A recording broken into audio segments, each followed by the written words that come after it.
하나님 아버지, 오늘 또한 우리가 주님의 말씀 앞에 섰습니다. 하나님의 말씀에 귀 기울이게 하여 주시고 또 전하는 저를 긍휼히 여겨주셔서 하나님의 말씀을 잘 드러낼 수 있도록 도와주시옵소서. 또한 우리가 말씀을 함께 살펴보는 가운데서 주님께서 우리에게 은혜를 부어주셔서 말씀의 뜻을 알게 하시고 또한 그 말씀을 쫓아 살아갈 수 있는 믿음도 또한 허락하여 주시옵소서. 우리 주 예수 그리스도의 이름으로 기도드렸습니다. 아멘. 네, 잠시 마스크를 벗도록 하겠습니다.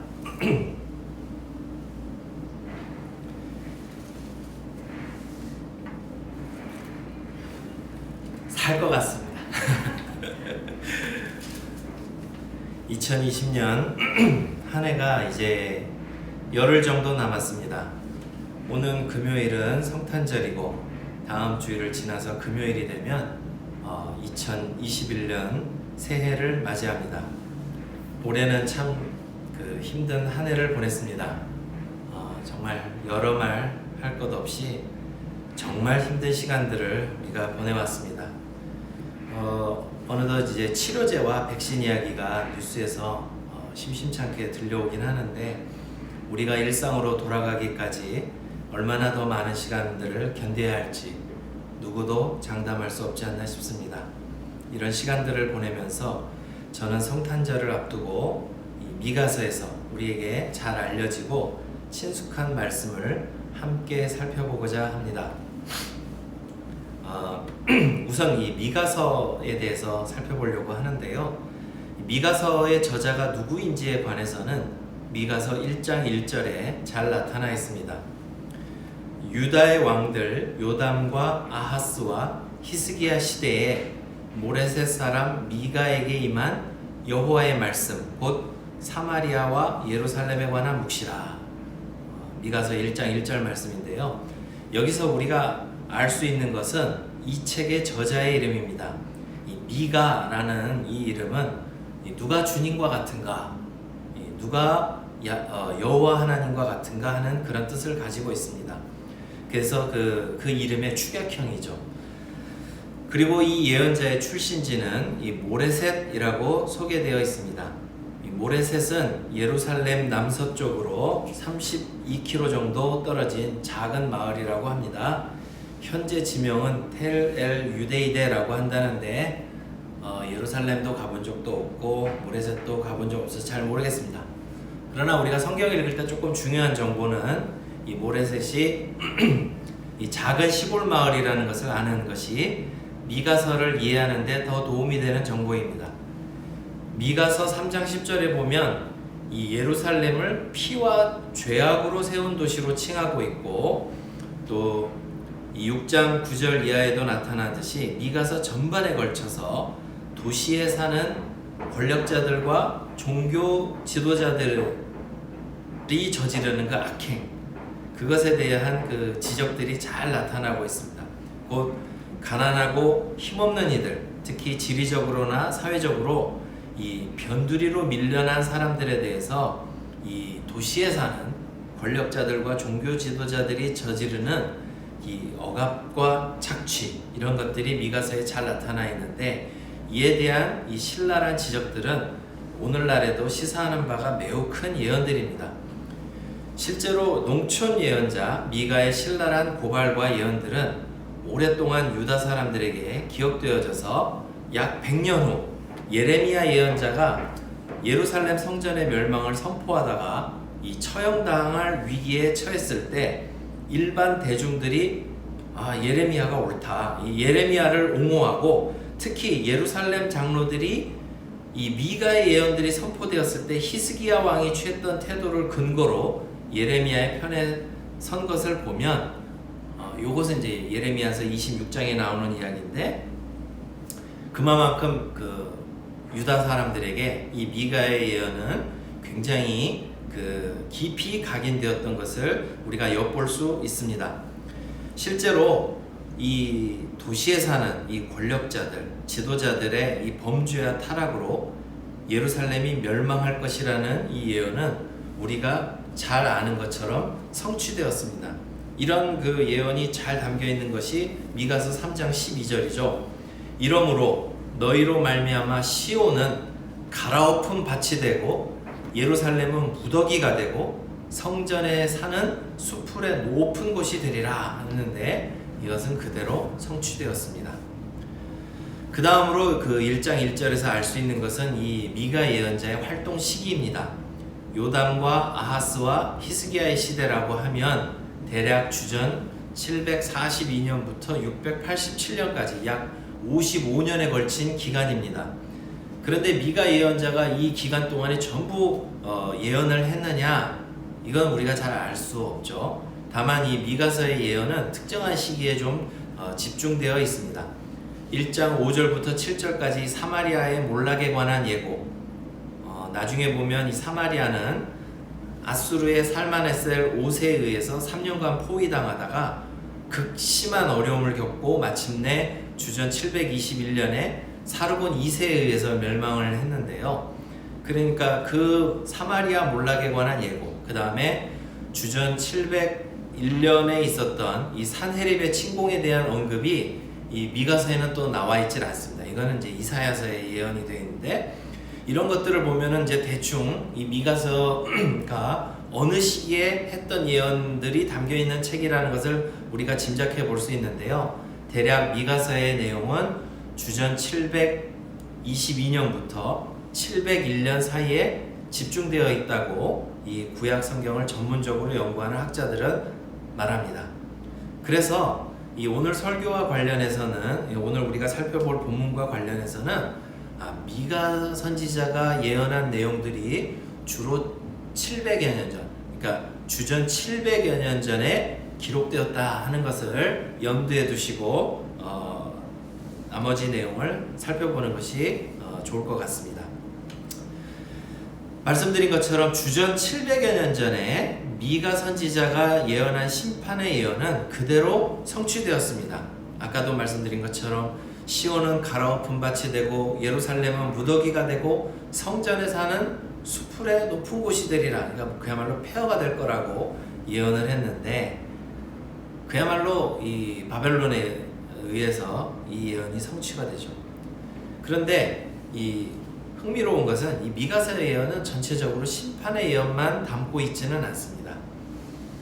4장과 5장 그리고 7장 7절 이하부터 보면 이 마지막 그 7장 7절부터 마지막까지는 이 유다가 포로 생활을 마치고 돌아오는 것이 예언되어 있습니다. 그리고 하나님께서 다스리시는 평화로운 나라, 곧 메시아 왕국이 세워져서 그 백성들의 죄가 용서받고 하나님을 대적하는 이들이 부끄러움을 당하게 될 것이라는 예언도 미가서에는 등장합니다. 그래서 오늘 우리가 함께 읽은 미가서 5장에는 바로 그 메시아 왕국의 지도자가 일어날 것을 예언하는 내용이 들어 있습니다.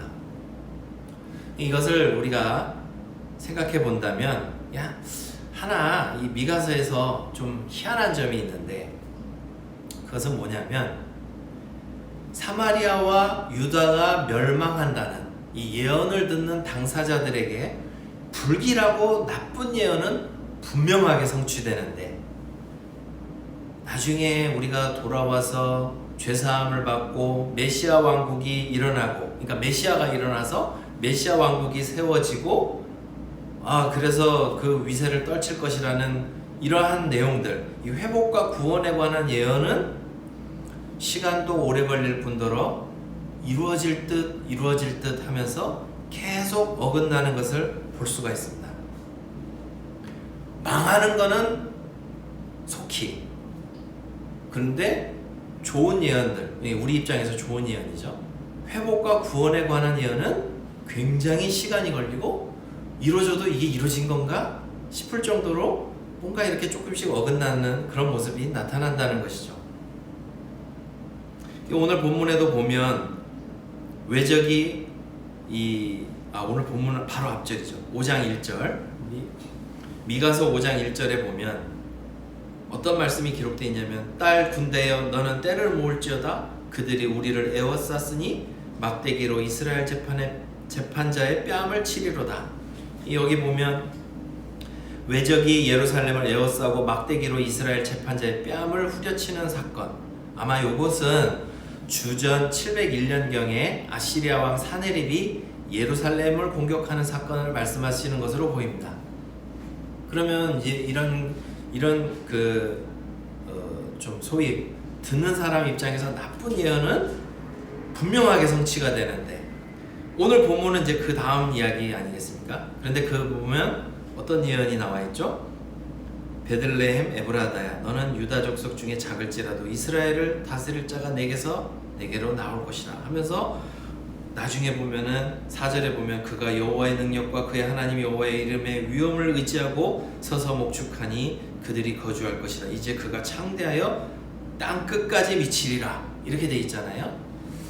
사실 이제 그때 보면 사네립이 예루살렘을 공격할 때 보면 베들레헴 출신은 아니지만 베들레헴 출신인 다윗 왕의 후손인 히스기야가 승전을 하죠.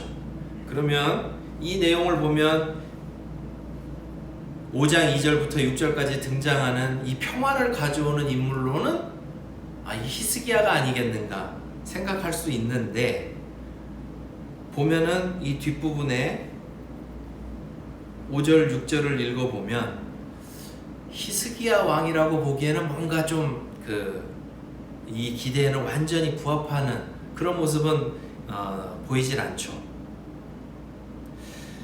그래서 이후 약 96년이 지나서 바벨론 왕국에 이제 느부갓네살이 여호야김 왕 때 쳐들어왔고, 4차례에 걸친 침공 끝에 결국 시드기야 왕 때 예언 그대로 유다는 멸망했습니다. 이게 주전 586년경인데요.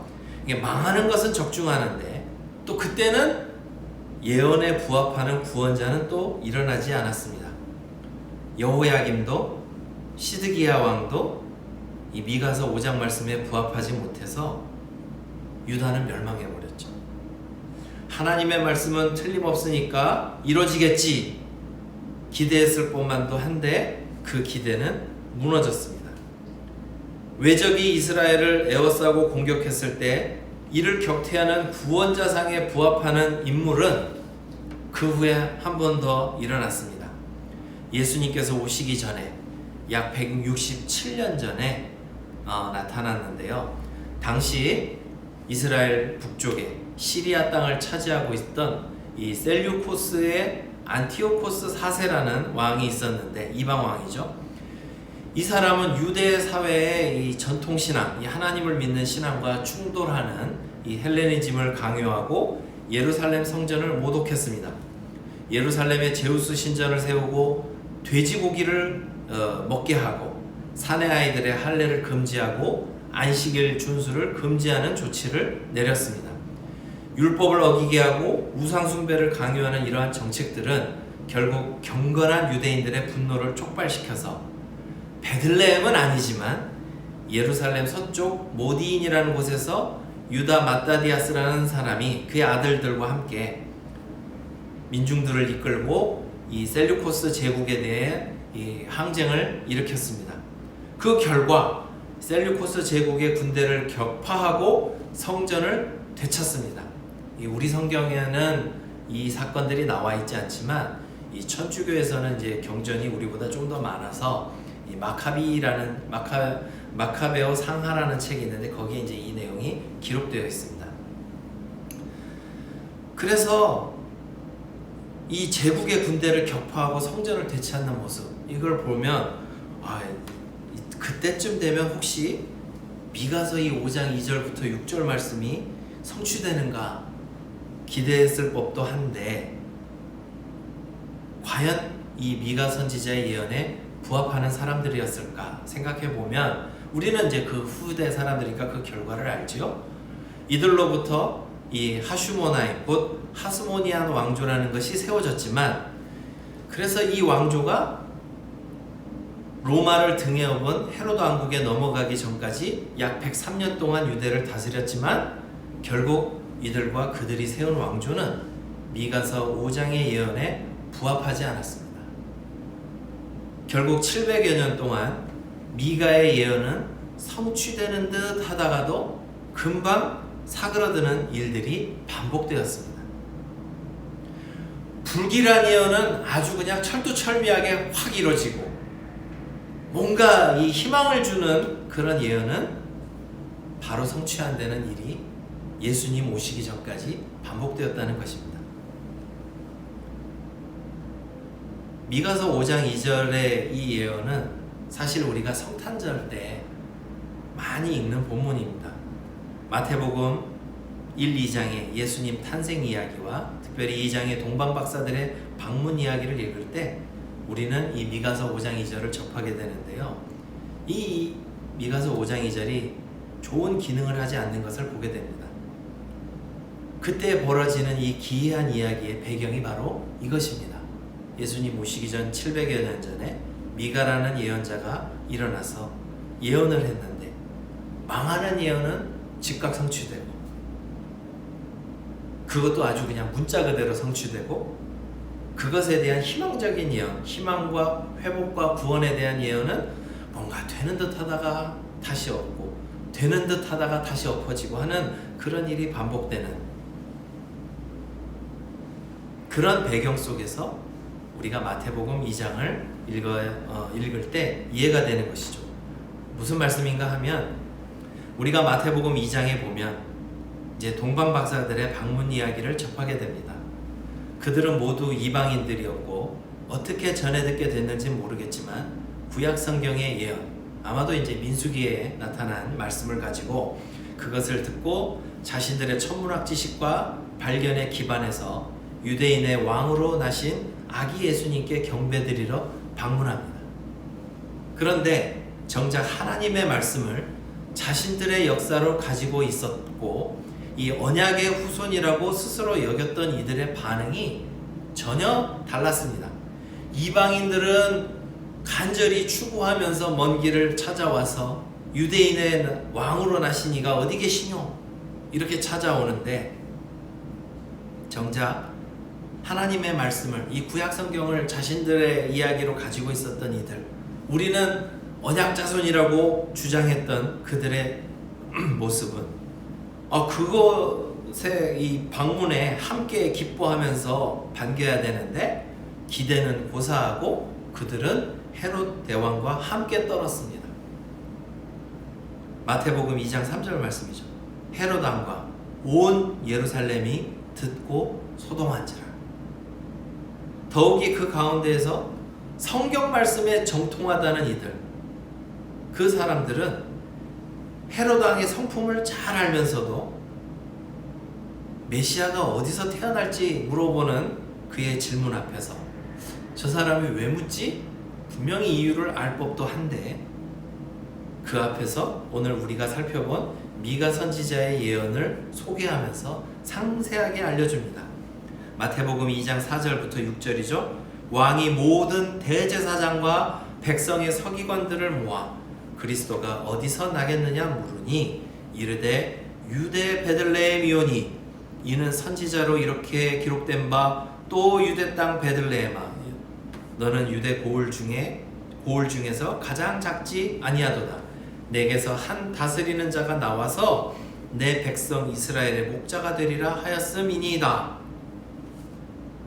어떤 용도로 쓸지 짐작하면서도 아주 무덤덤하게 하나님의 말씀을, 그것도 하나님의 말씀을 구해서 비극적인 사건에 단초를 제공하는 모습을 볼 수가 있죠.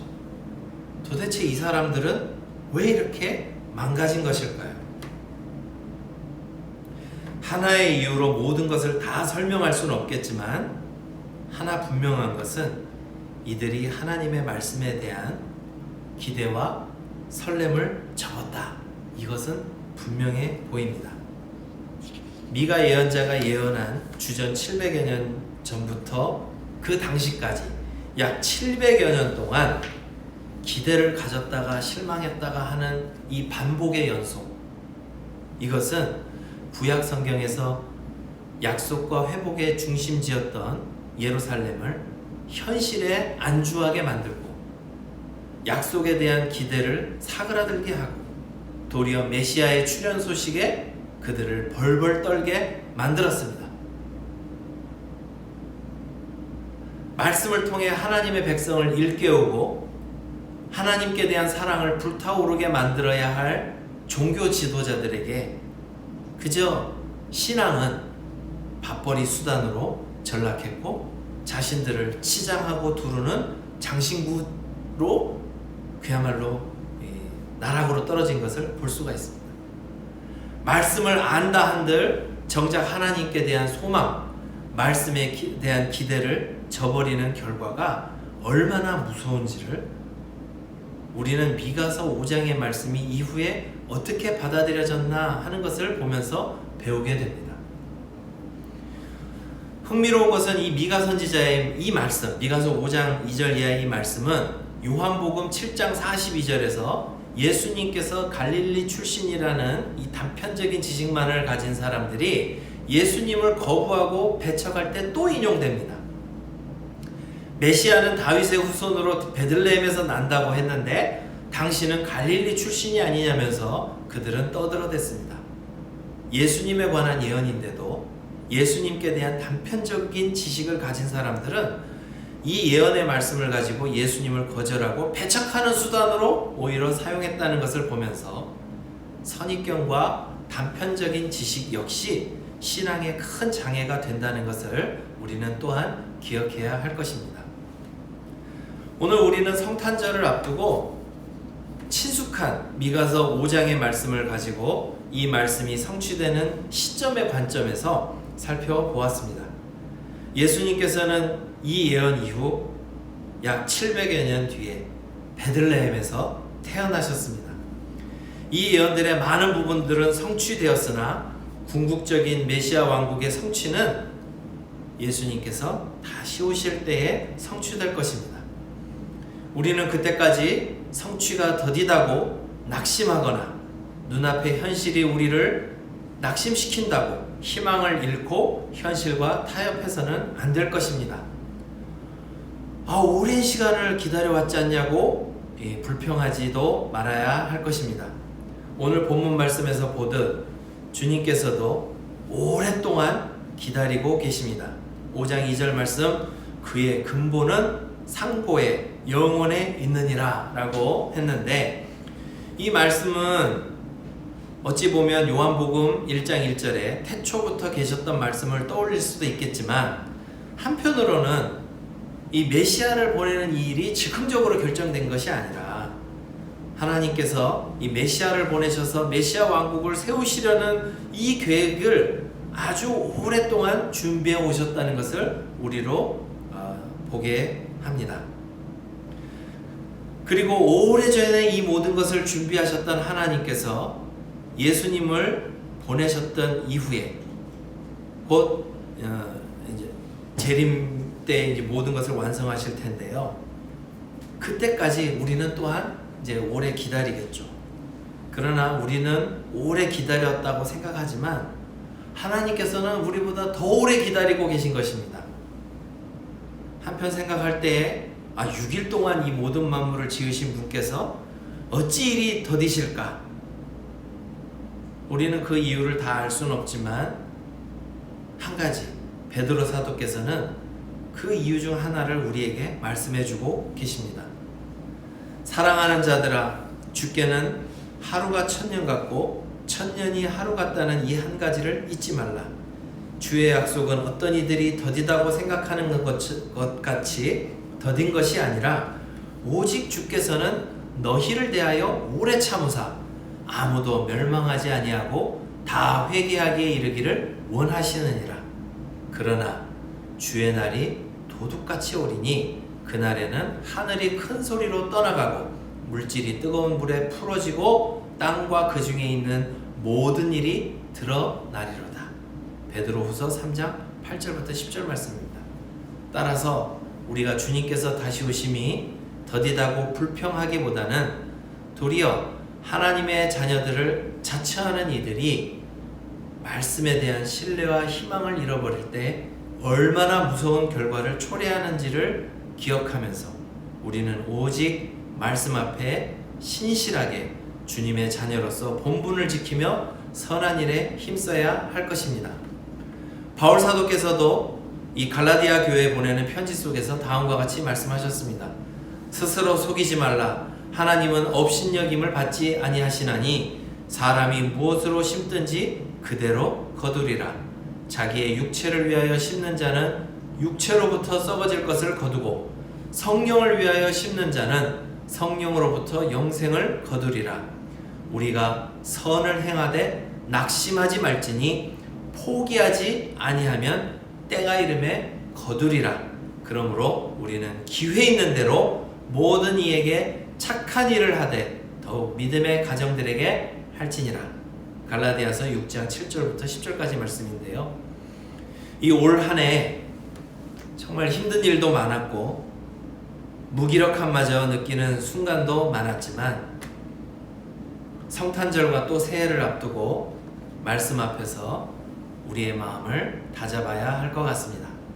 무엇보다 하나님의 말씀에 대한 신뢰와 희망이 무뎌지지 않아졌는지 점검하면서 마음을 새롭게 하고 하나님께서 우리에게 주신 이 길을 묵묵하게 걸어가시는 저와 여러분 되시기를 주님의 이름으로 축원합니다. 다 같이 기도하겠습니다. 하나님 아버지, 올 한 해 우리가 참으로 힘겨운 길을 걸어왔습니다. 현실이 우리를 낭만케 할 때도 많고 우리가 우울함에 시달릴 때도 있었고 정말 이 막막함 속에서 어찌할 줄 모르는 순간들도 참 많이 있었습니다. 우리의 모든 것을 아시는 주님께서 우리를 붙잡아 주시고 또한 말씀으로 우리의 심령을 회복시켜 주시기를 간절히 기도드립니다. 말씀 앞에서 우리가 다시 한번 주님께 대한 신뢰, 믿음을 재확인하고 포기하지 않고 낙심치 않고 주님께서 우리에게 주신 길을 묵묵히 걸어갈 수 있도록 도와주시옵소서. 우리 주 예수 그리스도의 이름으로 기도드렸습니다.